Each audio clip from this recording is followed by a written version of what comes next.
Бұл отырыстың мәнін абай түсінбесе, кім түсінер?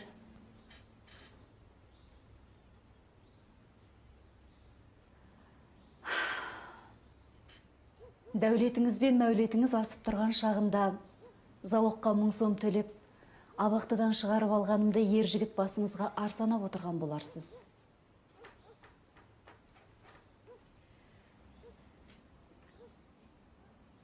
Залогқа ақша төлегенім басыңызға құрық салу емес, одан қорықпай-ақ қойыңыз. Өзіңіз білесіз, мен де жерге қарап отырған әулеттен емеспін. Айтыңыз, сіз мені неге мерзіміне бұрын шығарып алдыңыз?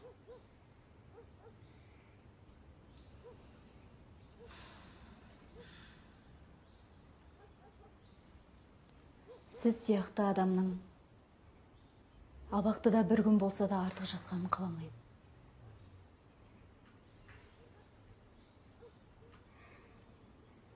Ал онда үйіңізге неге шақырдыңыз? Ертең ел арасына сөз тарап кетеді деп қорықпайсыз ба?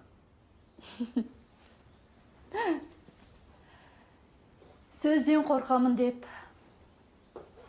қазақ қыздары әбден жасып бітті ғой. Сүйгеніне қосылған қай қазақтың қызын көрдіңіз? Еңлік пен кебектің, қозы мен баянның күні анау. Қалқаман мен мамырда ат құйрығына сүйретті. Қыз да бір, еркек тоқты да бір. Қазақ қызының қашан бір көзі ашылар екен. Осы жайында сізбен сырласып, мұңдасайын деп едім. Ал мен Әйгеріммен сүйіп қосылдым ғой.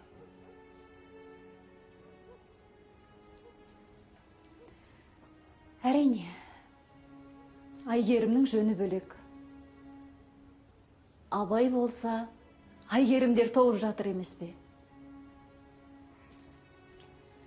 Құдай оның бақытына сізді жолықтырды. Бірақ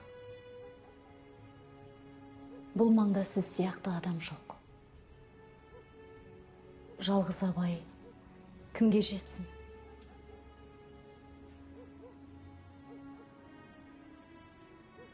Япырмай, қазақ арасында сіз сияқты өжет қыз болар деп ойламаппын.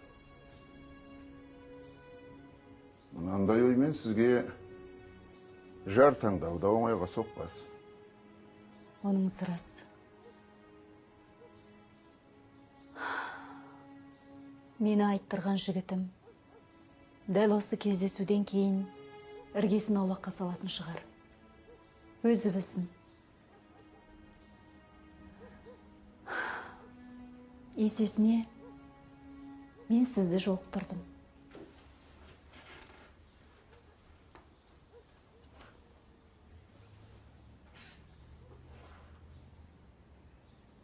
Аспандағы жарық жұлдыз іспетті. Сіз әрқашан менің өміріме сәуле шашып тұратын боласыз. Маған сол да жеткілікті. Шай дайын.